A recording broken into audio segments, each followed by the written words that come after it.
Good afternoon. Thank you for all that have joined us today for our Lunch and Learn Parenting Seminar, What to Do with Your Teen This Summer.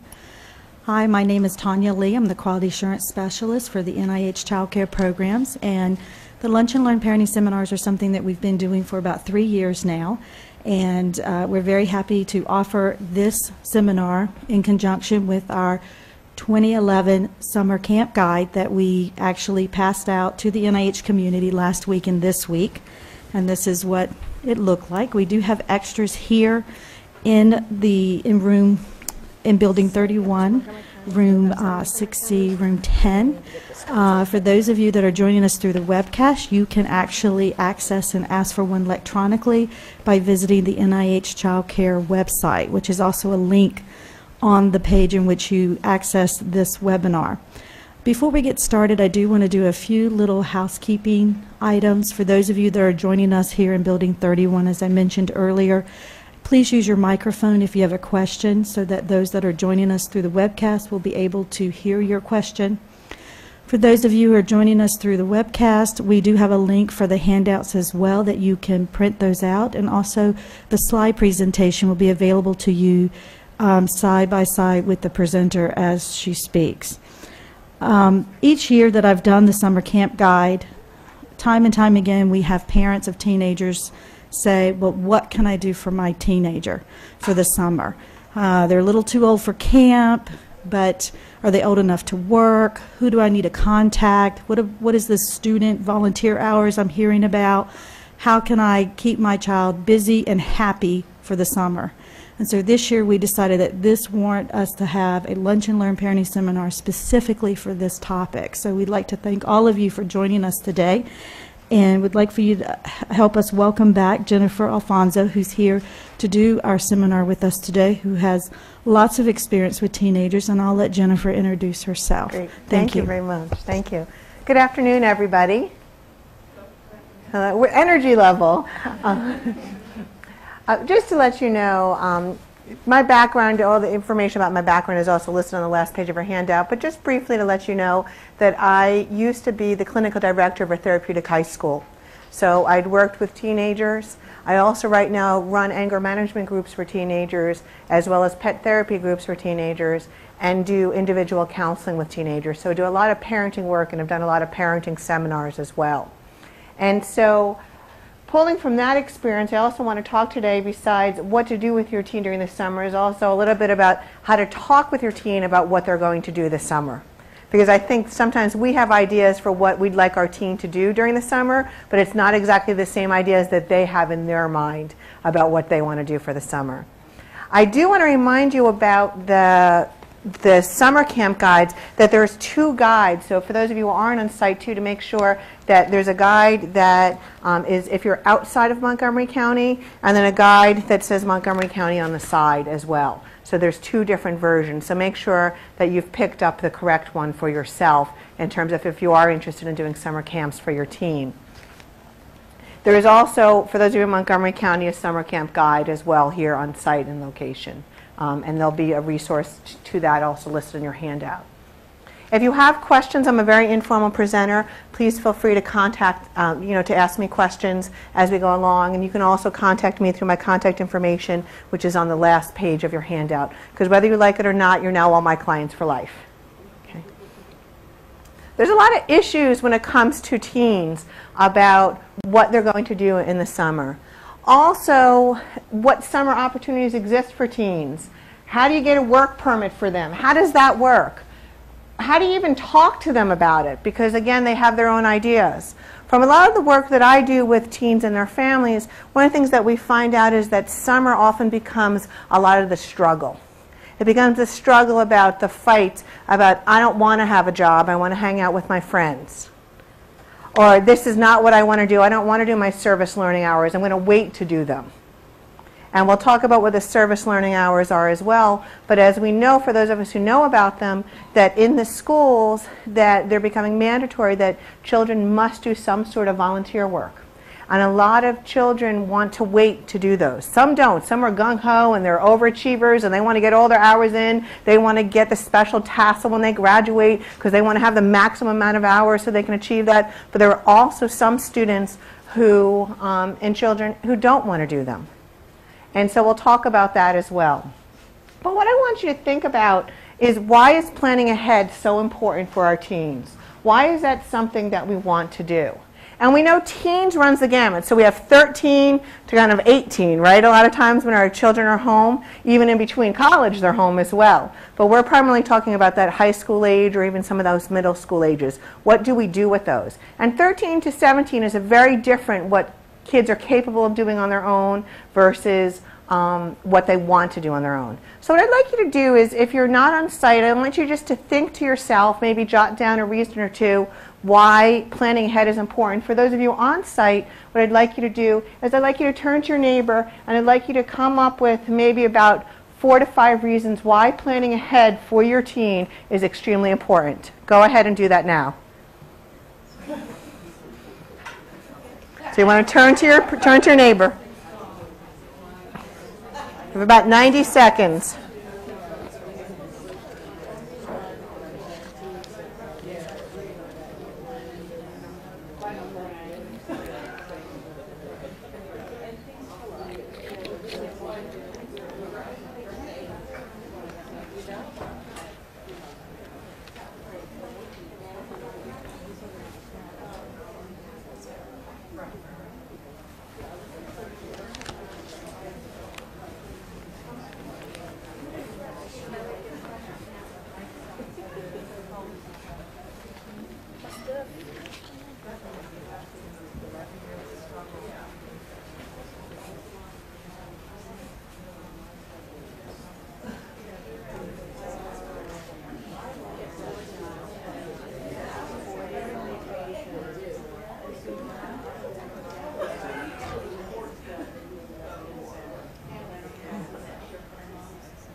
Okay, even if you're not done with your 4 or 5, I want to hear from some people why they think planning ahead is important, and we'll address some of those issues. So what group is going to volunteer to go first? What group is going to volunteer to go first? Thank you. If you could remember to turn your mic on, would be great. Go ahead. Well, we have teens age 14 and 15, a girl and a boy, and we find that they need to plan ahead because, you know, they really, otherwise they will just waste away the summer. That's kind of their preference. Secondly, the other issue was, you know, if you want to do something with your friends, you've really got to plan ahead of time. You know, a camp with a friend. And also camps that might be desirable to them can fill up very fast, or programs can fill up very fast. And the final thing is, let's see, we're sort of blanking on the fourth one. Oh, it's okay. I think they're wonderful. That one is that a lot of times our teens end up wasting away the summer. They think they're going to be productive. They're going to clean their room. They're going to go volunteer. They're going to do babysitting jobs. They're going to do yard work for people. And instead they end up at video games. Or they end up on the computer while we're at work. And they end up not getting out, not getting the activity that they need, and the stimulation that they need. So you say they wasted away, and actually they end up doing that it becomes unproductive and hard to motivate. And it's very hard right now for teens, as you know, with the amount of stimulation there is in terms of electronic media. That we have Facebook, we have other forms of social media, we have video games, we have texting. That our teens today spend a lot of time on those mediums, which they could end up wasting their entire summer away if we're not careful on those mediums. The other piece what you're talking about is absolutely true. Summer camps fill up. And a lot of times the more desirable ones fill up. We've already had some summer camp fairs in January, okay, that they've already happened. And for those of you who missed them, that's okay. Remember, you have those summer camp guides you can look, but you want to get on it right now. What's great about summer camps is summer camp isn't how we used to do summer camp. There was one camp, and we'd all go, and we all had to do the same activities. As most of us know, there's specialty camps now. For name a specialty, there's a camp for that. The problem that happens with that sometimes, though, is the transportation issues that we run into. And so when you think about planning for summer camp, which we'll talk about, as also the transportation issues. And also sometimes planning summer camp with a friend can be very, very helpful. Okay? Because a lot of times teens are afraid to go to camp by themselves. Who will I meet? Will I have any friends there? And so if they plan to go with someone else, if you can partner with another parent, that also can make a really big difference in terms of their success at summer camp. Okay. What other issues came up? Why was it important? Tell me why it's important. How about a group back there?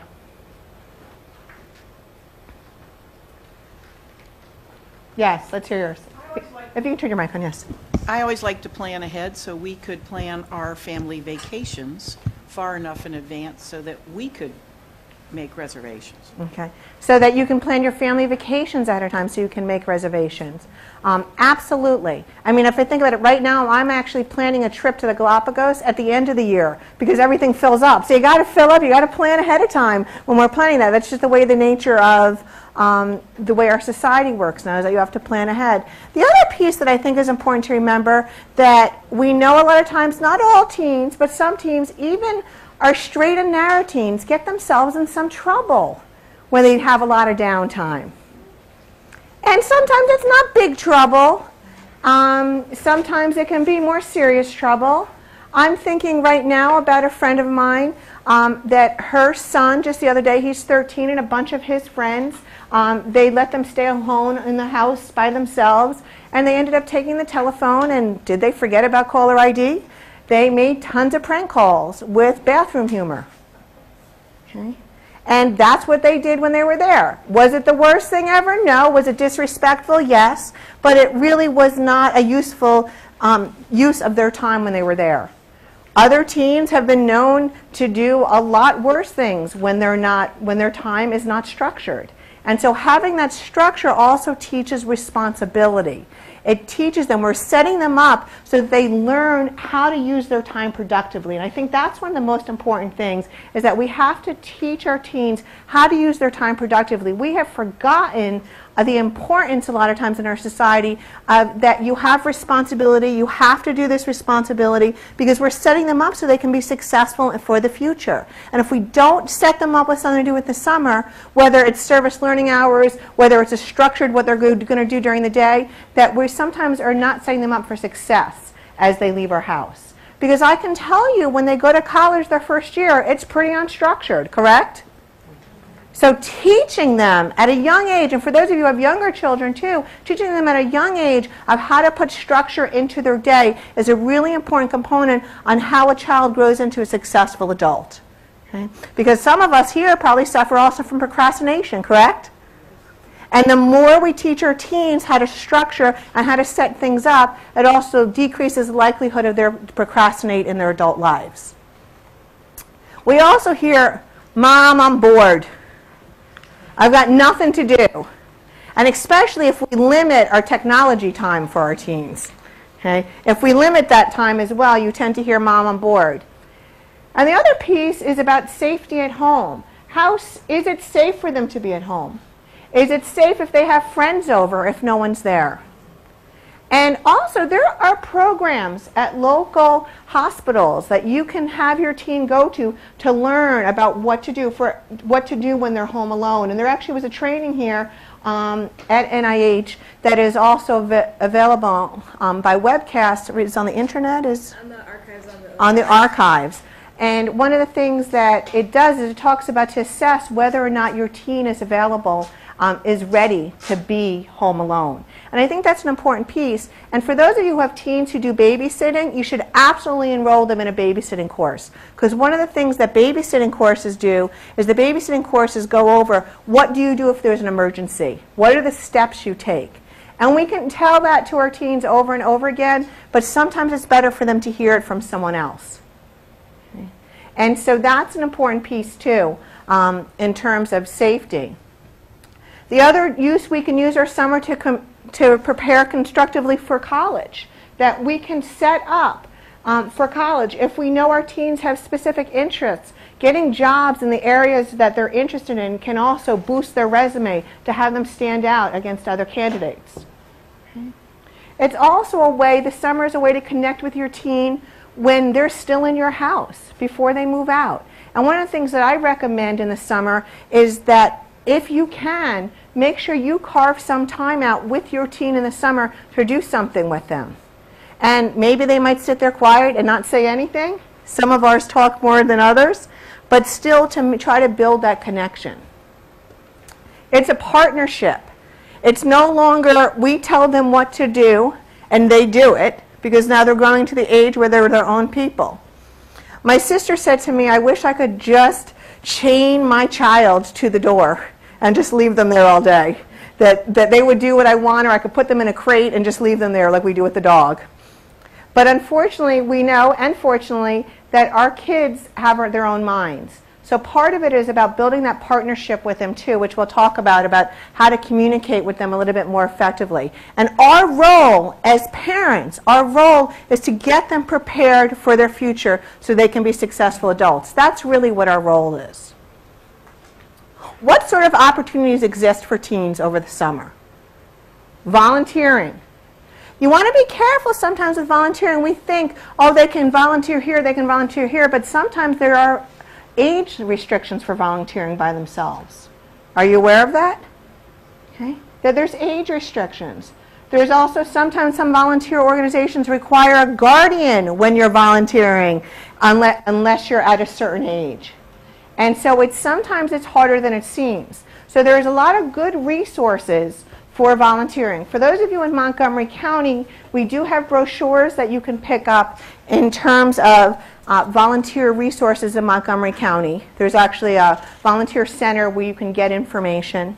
Another good resource is the guidance counselor as well at your school. Now, they don't have all the not-for-profits that accept volunteers. The guidance counselor will not have all of them. So if there is a specific interest that your teen has, you can feel free to pick up the phone and call and ask. Okay. There's nothing wrong with doing that as well. But you want to remember that it's important for them to volunteer because, one, they have their service learning hours, and it's an opportunity for them to explore interests. I think volunteering is one of the best things kids can do because, one, they learn how to give back to community. Two, it teaches them responsibility. Three, it helps them explore their interests. And four, it also helps boost their resume as well. Okay. A summer job, which is a way to make money. I think that's a great way to teach responsibility to teens. A lot of our teens, we end up giving them money. And, well, how else are they going to get things? It's not like their job is to go to school, right, and to be a teen. And that is their job, is to kind of grow up. And this is an opportunity now for them to also make money. A lot of jobs require work permits, and we'll talk a little bit about the ages that you can be to get jobs in D.C., Maryland, and Virginia areas. But a summer job is helpful in teaching responsibility. It's also helpful, again, to increase that self-confidence piece. And then we have the summer classes. So there's options, right? There's summer classes. We have now here's the piece again. We go back to the transportation piece. That it can be difficult for parents to kind of figure out how to figure out how we're going to transport our teens when we're working. And one of the suggestions that we make to parents is to partner with other parents in your neighborhood. To try to, if you are limited in terms of your transportation, if you're not accessible to public transportation, that you work with other parents to kind of coordinate it, where you're responsible for one day and then you have four other parents who are responsible for one day a week, so that way you can kind of spread the love of transportation. I do want to say to you, if you do send your child on public transportation, whether it's to volunteering, summer job, or summer classes, you want to do a trial run on the transportation first. Okay. A trial run. You don't have to go on the bus with them to go to the location. You don't have to do that.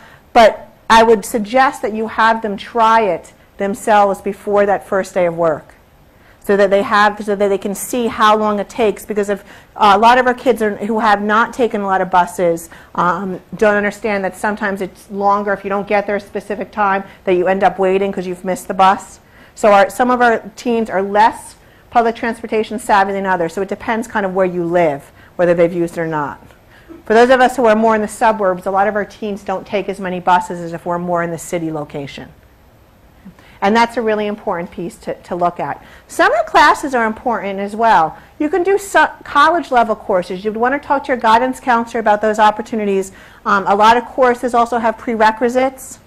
A lot of community colleges actually have summer programs for high school teens as well. Some of them require that you get accepted into the programs. So that's something that you would want to explore with your guidance counselor too. It's a lot of information. Does anyone have questions as we're going on? Feel free to stop me at any time if you do, okay? Volunteering. What are some examples of volunteering? These are kind of the ones that we think about being a literacy tutor to children. Also, you can be a literacy tutor to adults as well, not just to children. But a lot of teenagers find a lot of boost in their self-esteem when they help others learn. So if your child's self-esteem is a little bit lower and they don't feel as positive about themselves, hooking them up with a volunteer opportunity that allows them to help others learn or help others grow or even help animals can also help boost their self-esteem because it gives them a greater sense of worth. So that child who has that kind of, beats themselves up a little bit, doesn't feel they're as worthy, their self-esteem is better suited in those sort of positions than a secretarial sort of volunteer job than stuffing envelopes. Okay? Unless, and this is the caveat, unless the person who supervises them is very nurturing and gives a lot of positive feedback. Okay? So if they get a lot of positive feedback, wow, by you doing that, it made a really big difference to our organization, then that helps boost them up. But what we do find is that helping someone else or helping animals really does help children's sense of worth. And also helping the environment also helps children's sense of worth. What's really nice about our younger generations is that our younger generation has a lot of emphasis on the environment and more social consciousness than some of the older generations did. It's just part of how we were socialized. And so that they really believe more in kind of helping the environment. So that also helps them feel a connection like they're doing something worthwhile. Okay. But the opportunities are so vast, I can't tell you. I started volunteering when I was 15 years old. I started volunteering. And my mother drove me, okay? I did not appreciate it at the time. Trust me, I did not appreciate it at all. But every single Saturday and Sunday, she drove me 45 minutes each way, okay, to go volunteer for a place called Animal Rescue Force because they accepted people without parents. So she could drop me off, do what you want to do, and come pick me up. But every Saturday and Sunday since I was 15 on, almost all through my high school career. And I worked every single summer since I was 13. Okay. And first I was a counselor in training, then I worked at a law firm, and I worked every single summer. And let me tell you, when I went to college, the first thing I did when I got there is I wanted to get a job. That's what I wanted to do. And it was because I was so used to that process that in my downtime, I should be doing something productive. And I think that's an important piece, that the earlier we can instill it, the more likely it is to carry on as people grow up. There are a lot of resources for volunteering. I told you about the brochure from Montgomery County. Your guidance counselor, since service learning hours are mandatory in the schools, there are tons of opportunities. But don't just let your child settle. Because a lot of times what they try to do is they say, oh, I need this number of hours, so just let me get them over with. And so a lot of times what we do is we say, okay, just get them over with. But really, this is an opportunity for them to enrich their life experience, for them to be exposed to different things. A lot of times you can get service learning hours in Montgomery County, since I live in Montgomery County and I know that one best, sometimes by helping teachers set up their classrooms. Okay? That you can get service learning hours for that. And I think that's wonderful because they help teachers, they help them do that. But there's other opportunities as well. Get them out. Let them do some of that, but get them out into other organizations so that they can see something outside of their comfort zone. Even if they don't want to, pick 4 of them and say, pick which one you like the best. Don't tell them which one to do. Make sure you have choices. You always present choices to your team. Always present choices. What happens if you don't present a choice to your team? What typically happens? You get fight back, right? It's actually, a lot of times their teen years are similar to our toddler years. Okay, we'll see the mimic of the toddler. And so one of the things that happens is you put peas in front of the toddler and the toddler says no. So then you say, do you want peas or carrots? Sometimes they say no, okay, to both. But they're more likely to pick one when you give a choice. And it's the same thing with our teens. You have to realize that teens really are young adults. That what our role is to empower them, to help them make good constructive decisions. So I really want to encourage you to, when you work with your teen, to let them explore what they're interested in. Because I know in my mind what I would love my teen to volunteer and do. Right? I know what I would love. I want you to work at the animal place because that's my passion. That's what I would love. But maybe that's not what they want to do. So I would encourage you to kind of keep those options open in your mind. That it's not just about what we want, it's also about helping them explore and develop as human beings as well. So we have the student service learning. Tell me what people know about the student service learning. What do we know about them? We like them, don't like them, what is it?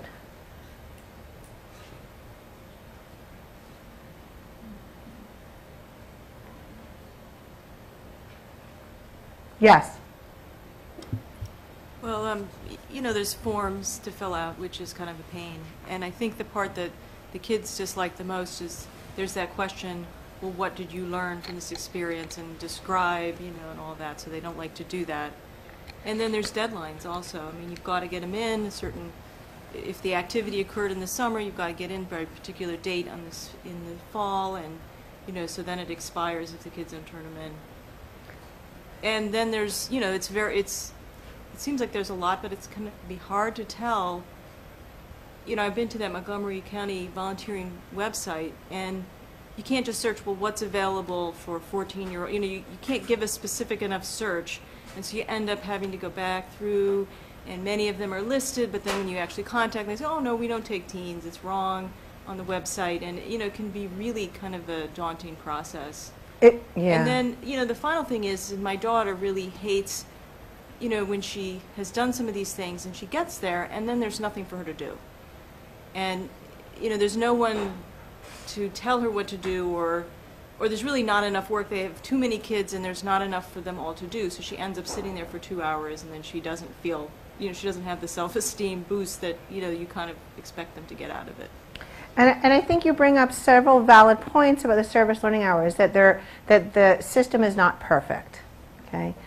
The one thing about the paperwork, and though a lot of us as parents dread the paperwork because we have to push our teens to do the paperwork, that one of the things it teaches them about how to meet deadlines. Again, back to why we have report deadlines, why we have things about how to meet deadlines. And that's a really good opportunity. And they do hate the assessment piece. And actually, it's funny, I do a lot of trainings also in law firms, and some law firms and some of the other organizations where I work, after you take a 1-hour training, require that you do an assessment afterwards about what you learned so you get credit towards your learning time. And it's funny, even the adults don't like that piece either for some reason. But if you think about it, it can be useful for them to do a little bit of self-reflection. So some of the questions you want to ask when you help your child get set up for a volunteer opportunity is, what will they do? Okay. How many teens do you have there? Okay. Is there someone who is in charge of overseeing the volunteers? And one of the things that's really hard is you want to talk with your teen about, when you get there, if someone doesn't tell you what to do, what do you do with that? And I think that's an important conversation to have. And I think that is one of the problems that we're coming up with now, is that the not-for-profits have not risen for the opportunities as many excuse my language, that the not-for-profits don't have as many opportunities as there are teens that need the service learning hours. And that they have not, a lot of the not-for-profits have not set up themselves yet to use them the way that they can. Because the truth is, you really can, that's free labor, okay? And most of it's eager labor if you have something that makes them feel worthwhile. So I think what you bring up is an important point, and I was going to neglect to talk about this, so I'm glad you talked about that, about the importance of finding out when you contact them or they contact them. What I would do with your teen is I would have a list of questions that you would go down with them is what will I be responsible for doing? Will there be other teens there? If I finish doing what I need to do in that time, will there be something else that I can do so that they can use that time usefully? I think that's an important piece. And the other struggle that you talked about is a common struggle. And it's a common struggle even when they look for work, and actually when adults look for work too. But it's even harder for teens, is that we don't accept teens. We don't accept without a guardian, like I had referenced. Or on the list it says we do accept teens. You call up, there's no openings, or we don't accept teens. And there is some networking you need to do. Sometimes doing the legwork yourself ahead of time can be helpful, rather than having your teen feel discouraged. Because a lot of times when they call, they're like, I can't find anything. And that puts some responsibility in our court, but it does help our teams be a little bit more successful if you can find several places and then present those to the teens. Again, guidance counselor is a good source, but remember, all of those places are being competed, there's competition among the other students.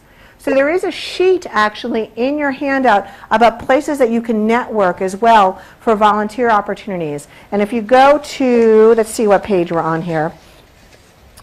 After page 7, that says, where can I network? That sometimes also you can use that sheet both for networking for paid jobs as well as networking for volunteer opportunities. So for example, I'm active in 3 different not-for-profit organizations. You probably have friends, neighbors that are active in not-for-profit organizations. And maybe you support several. And that is also a great place to start, as well as these other databases that are out there. And sometimes those give us a little bit more leads than going to the database first. However, if you only have the database, go to the database. You will find something, I promise you, but sometimes it does take time. So hang in there. Okay? I think that's a wonderful point. What other comments about this service learning?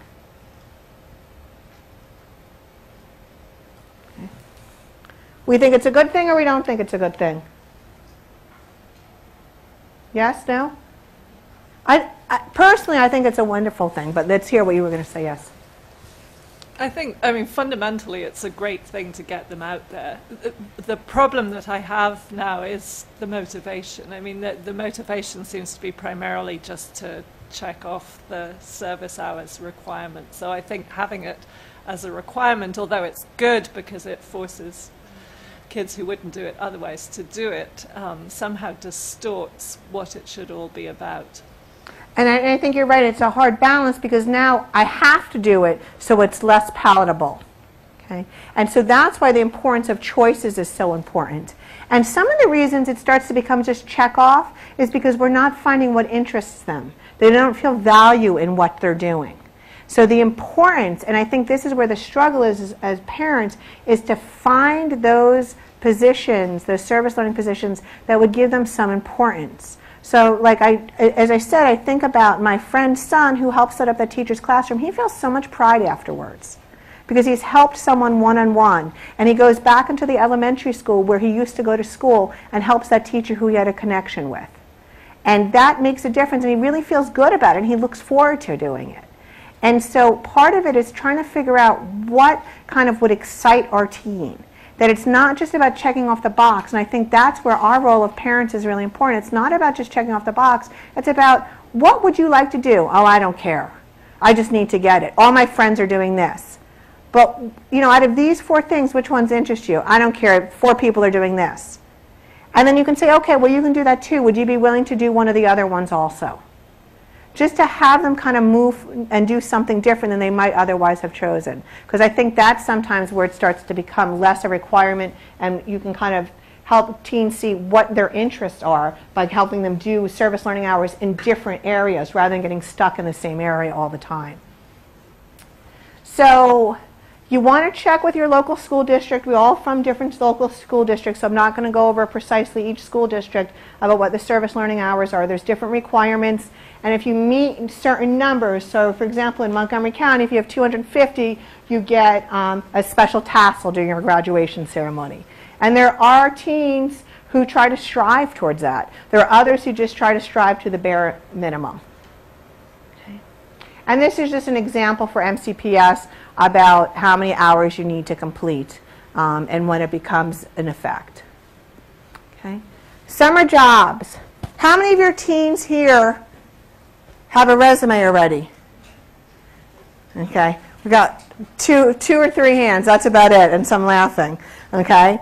It's hard to have a resume as a teen because we don't have much that we've done so far. But that's a really important task of helping them set up resumes. There are actually classes for teens on how to build a resume and how to write a resume. And I would suggest that if you work with your teen one-on-one, if you're not sure what to do, is to enroll them in some sort of class so that they can set that up. But it's hard because I have schoolwork. I don't want to set up my resume. Okay? But that is something that they can also do during the summer, is to use the time to enroll them in different enrichment classes, teach them how to use programs, because a lot of our kids already know how to use Word, okay? But do they know the full power of Word?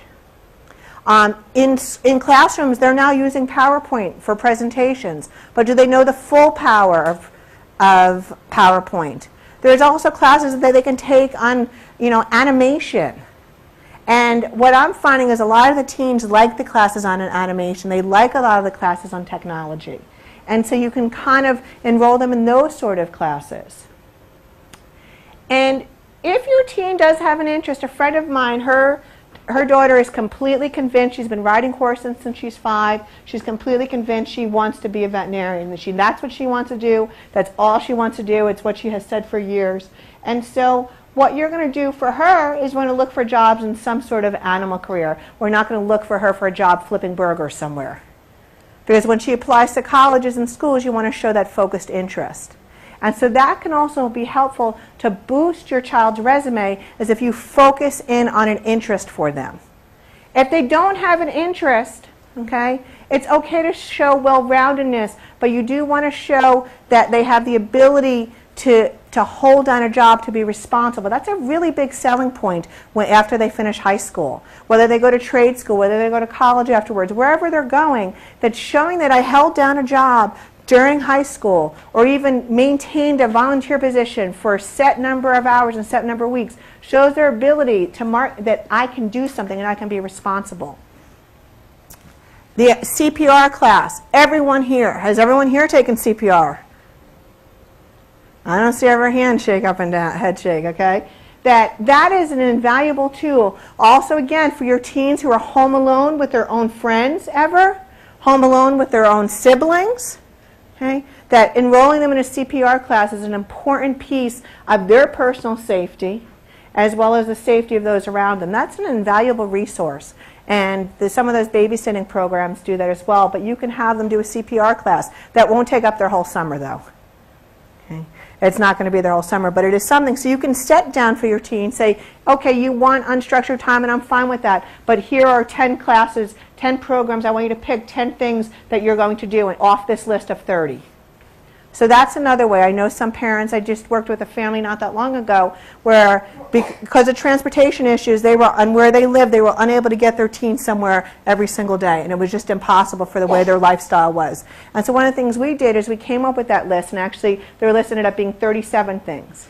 37 things the adults thought might be helpful for the child to do, and said to their teen, I want you to pick 10 off of these that you're going to do this summer, and we'll make arrangements for transportation for those 10. And then they structured the days in the home, what you were supposed to also do. So there's lots of creative ways you can do, too, with your teen. Okay. There's computer lessons they can even do online. Using practicing interview. There are also workshops where you can have teens practice interviewing. A lot of times they don't want to practice it with us. Do you agree? Okay. So having them practice it, I never would want to practice it with my mother, that's for sure. But having them practice it with other people can be helpful. Even bringing in a family member who they really connect to. So usually in our families, there's usually a family member who that teen or that child really kind of values more. You know what I'm talking about? How there's one family member a lot, or sometimes a neighbor or a family friend who they really adore or are more comfortable with and more open with. Have that person volunteer to help them with interviewing skills. So it's not you doing it. And that's a really helpful way also for our teens. about finances, that this is great when we have our paying jobs, about how do you manage money. Okay? And every family has different ways of looking at money. But I can tell you from a personal perspective, is I got myself in trouble, even though I had my job and I had my money, when I went to college and I got that credit card. Okay? And when we went to college, they offered you credit cards left and right, and luckily I'm out of that trouble now, but it was something that I got myself in trouble with. So something about teaching our teens about finances and what we can do. So teaching them about checkbooks, teaching them about bank books. I used to use a bank book. Do you remember the bank books? For those of you who are old enough to remember them, you go, they stamp in what your balance was. I used to love to look at that and open it and look at what that was. Now they do it online. And what I would have you doing is what you've heard this before from Susie Orman to all other people who teach about finances, is that teach them to put a little bit aside for savings, teach them to put a little aside for charity, a little aside for spending for themselves, and that to teach that from a young age. So those of you who don't have kids who aren't teens yet and you have your teens too, start doing that now even with their allowances, that it teaches children how to manage money. Summer jobs, there's many different examples of summer jobs. These are just some of the examples. These are the most common ones that we think about: dog walker, camp counselor, working at a restaurant. But there are also office jobs for teens. There are also internships for teens. Okay. A lot of organizations have internship programs for our teens. And so one of the things that you can do is your teen can also internship. Internship, we know, is usually unpaid work. Okay? But it's a great way to build your resume. During high school, I actually came down here. I lived in New Jersey and did an internship at National Public Radio as a teen. My sister came down and was a page, okay, at the White House. Not the White House, the Capitol. But I can't remember if it was a Senate page. Is it called a Senate page?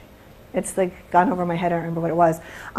But everybody, there's different opportunities for your teens. So some of it is about thinking creatively and thinking about kind of helping your teens set up something so that they can be successful. Again, that networking piece is so important a lot of times, that it's much easier to get a job than to go fill out applications. A lot of times, what do our teens do when they want a job? Where do they go? Where do they go? What? To the parent, but besides the parent? Friends, the mall. Right? What do? They go to the mall and they walk from the stores they like and they take the applications, they fill them out and put them there, right? That's what they do. And that's what they know. So and that's perfectly fine. If that's how your teen gets a job, as long as they're working, that's wonderful, right? But remember, there's other opportunities besides that we can use our networking and our resources. In terms of employment, there are work permits that are required during certain ages and different rules for different states. In Maryland, it's ages 14 to 17 that you need a minor work permit, but you have to get a job offer before you can apply for the work permit. So there's a resource here in terms of more information on the web for that. And there's different rules for every state. In Virginia, every teen also has to have an employment certificate to work at a job when you're 14 or 15 years old, that you must also have that work permit. Again, your website is listed there. The exceptions for that typically are babysitting services, those kind of lawn cutting services where they informally go around the neighborhood. So if I hire a teen as a babysitter, that teen does not have to have a work permit. Okay? And usually and agricultural tends to be an exception as well, any agricultural work. And also DC, we have the same as Maryland with 14 to 17, with the exception being any theater jobs. And so these are really good resources for you if your teen wants a job, to look at how to do the work permits. Because I think that's important, because all of us have different goals and different objectives for our teens during the summer. Teen safety. This talks about teen safety, about labor laws, and there's a website here about labor laws for younger workers to look that up. But I also want to talk about teen safety also for the summer. I'm at my neighbor, I remember he tells, and she wasn't a teen yet, she was 12, she's a tween, and tells her, he says, don't open the door if someone knocks on the door. I'm in the car last summer, and I always back into my parking spot. I see someone go to her door, bang on the door. It's not someone who's not a friend, who doesn't look like a parent, looks like a solicitor. I see her open the door.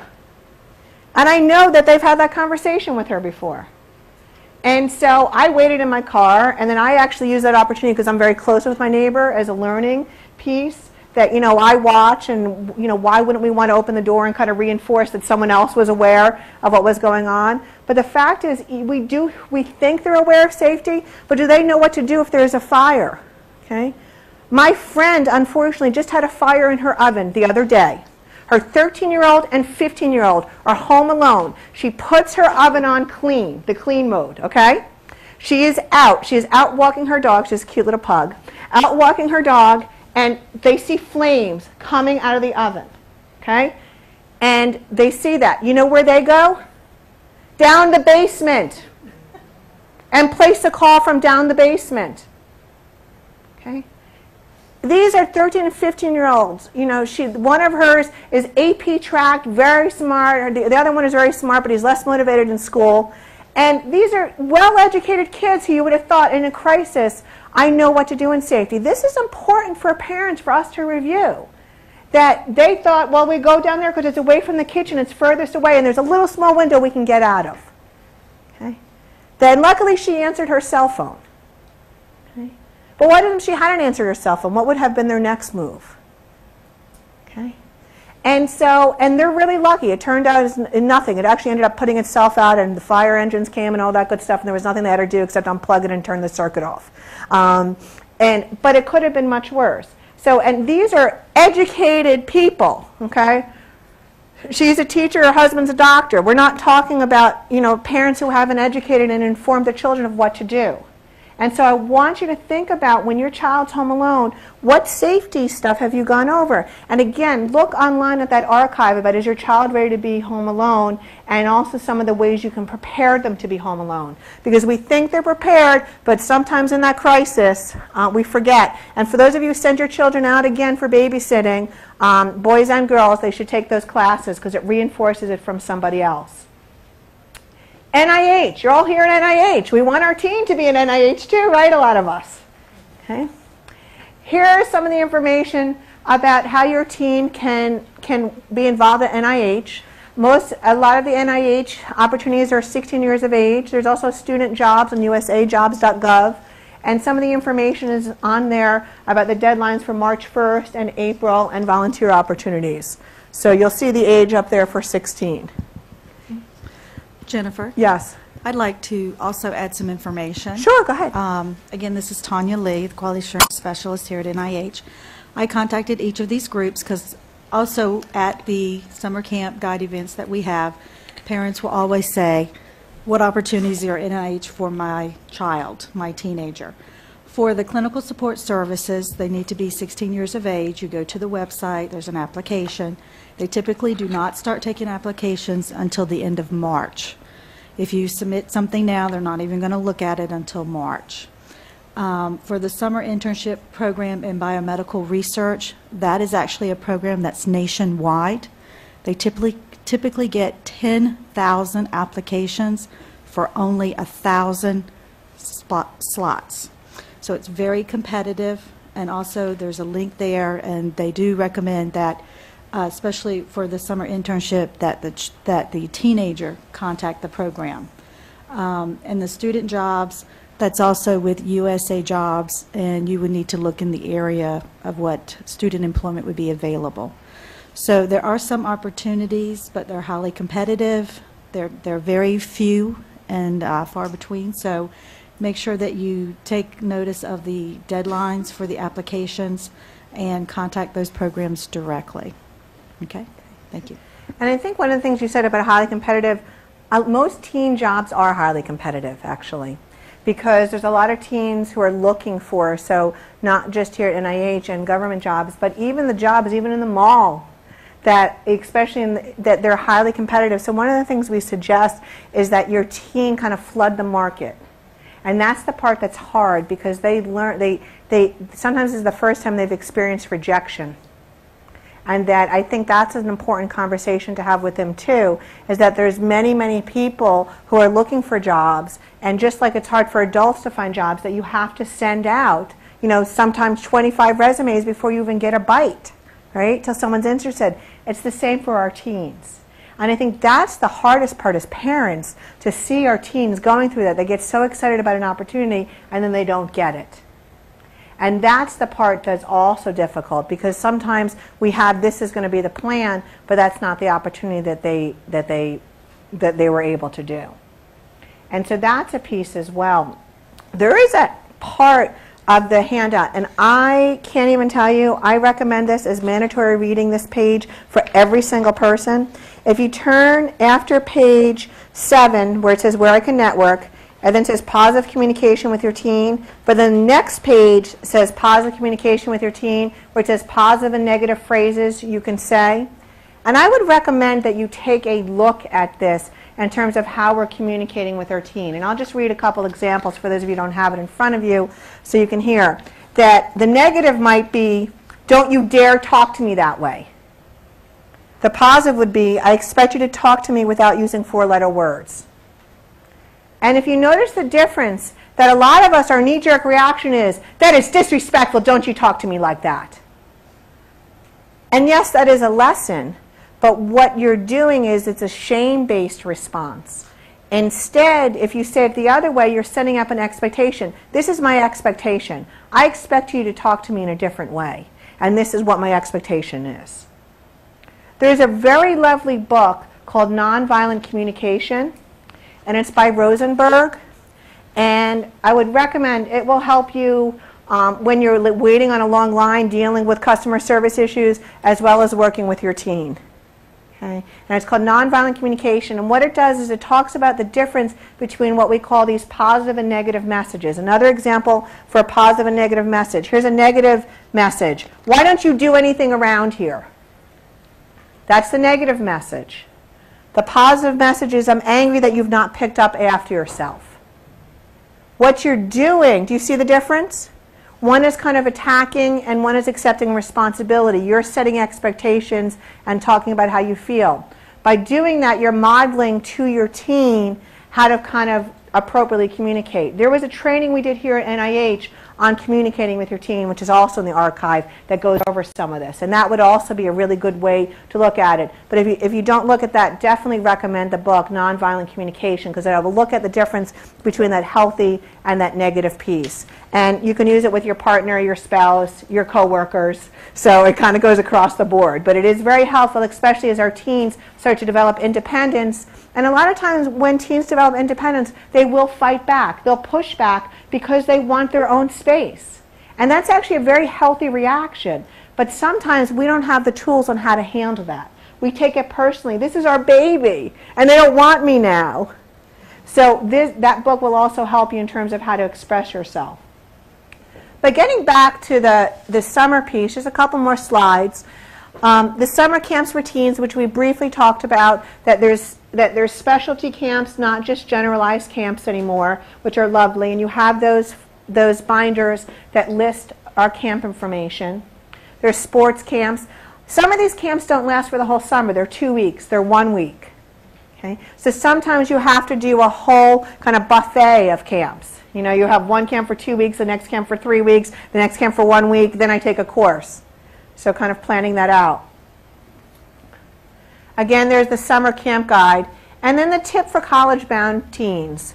And we talked about this. If you can afford to have your teen travel abroad, that can also be a very helpful, enriching experience.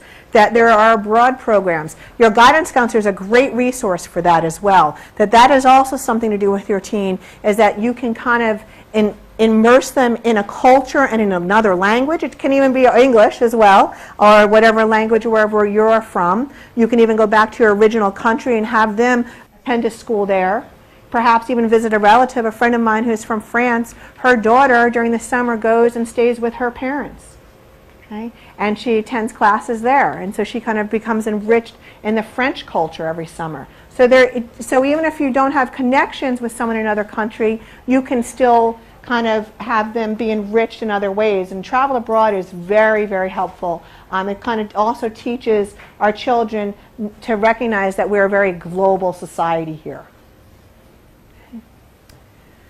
So there's a lot of things we do with college-bound teens. We know we have those college tours, right? They can research colleges. We can set up plans about what they're going to do in the summer, that their plan for the summer is to research 10 different colleges they might want to go to, that can be an activity that you do with them. The school is a great resource for colleges that might be appropriate for your teen. There's also lots, as we know, of books out there that are specialized just for specific interests for colleges as well. Again, this is a lot of information. There is tons more information, but really it's about making this an individualized experience for your teen that's going to really help enrich their summer so they're not just stuck home alone doing nothing. Okay. If you have specific questions also, I want to remind you that NIH also has that child care and referral service for you too. That 800 number, I believe, is on the front of the camp guide as well. It's also in your handout. So that is something, is that in your handout? Yes, it's also in your handout. And there's also in your handout a summer resource list for teens, which is a great resource that has a whole bunch of websites for teen jobs, has a whole bunch of websites for internships, as well as crisis hotlines if you're at a loss. Local camp fairs are listed here for those of you who are interested in camp fairs, as well as overnight camps that are accredited, and then your 800 number referral line. So we've really armed you with a lot of resources. And so now it's kind of your job to take these resources and where you want to go with them. But remember, the earlier they start, the more opportunities there tend to be. If everybody could please also, and I'll be available for questions, do me the favor of filling out the evaluations, because the only way that I can be evaluated is by you evaluating me. If you could please fill out the evaluations and leave them on your table on your way out, and have a lovely day, everybody. Time went fast for me. I don't know how it went for you.